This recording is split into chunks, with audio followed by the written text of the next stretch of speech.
Medina के आसमान पर रमजान का चांद तल्लो हो चुका है। चारों तरफ सहरी की तैयारी हो रही है, लेकिन प्यारे नबी जी सल्लल्लाहु अलैहि वसल्लम की नूरे नजर हजरत फातिमा रज़ियल्लाहु अन्हा का घर खामोश और सुनसान था। हजरत फातिमा रज़ियल्लाहु अन्हा सारी रात इबादत करने के बाद रोजा रखेंगी, इसलिए सहरी खाने की तैयारी की, लेकिन देखा कि घर के कोने में एक कतरा पानी के सिवा कुछ भी नहीं है।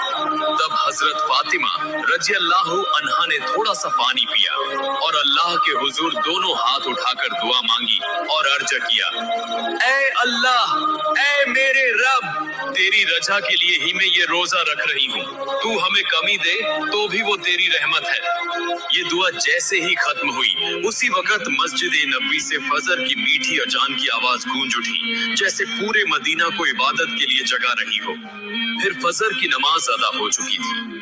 मदीना के आसमान पर हल्की हल्की धूप नुमायां हो रही थी। कुछ सहाबा मस्जिद नबवी से बाहर निकल रहे थे और कुछ ताजे रोजी कमाने के लिए रवाना हो चुके थे। कोई बाजार की तरफ जा रहा था, लेकिन इधर हजरत अली रज़ियल्लाहु अन्हु काम की तलाश में निकले। सुबह ज्यों-ज्यों आगे बढ़ रही थी, भूख की शिद्दत भी बढ़ती जा रही थी। हजरत फातिमा रज़ियल्लाहु अन्हा ने पानी के सिवा कुछ नहीं खाया था, फिर भी घर के कोने में बैठकर अल्लाह की इबादत करना नहीं भूली। यकसुई के साथ अल्लाह की इबादत में मशगूल थी। ऐसे में हजरत फातिमा रज़ियल्लाहु अन्हा के दिल के टुकड़े, आंखों की नूर, नन्हे हसन और हुसैन रज़ियल्लाहु अन्हुमा आहिस्ता आहिस्ता माँ फातिमा के पास आए। नरम आवाज में बोले, अम्मा जान, हमें कुछ खाने को दीजिए, हमें बहुत भूख लगी है। भूख की तकलीफ अब बर्दाश्त नहीं हो रही। ये दर्द भरी बात सुनकर हजरत फातिमा रज़ियल्लाहु अन्हा रो पड़ी। आंखों के किनारों पर आंसू जमा हो गए।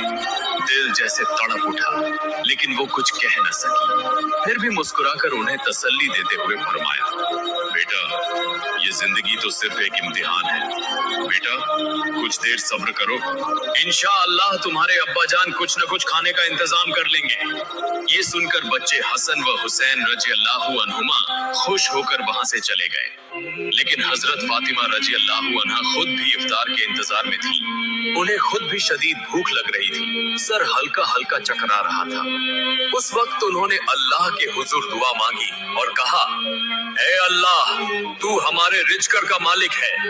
ऐ अल्लाह, हमें रिज़्क़ अता फरमा। हमारे बच्चों को तकलीफ बर्दाश्त करने की ताकत दे, हमारे ईमान को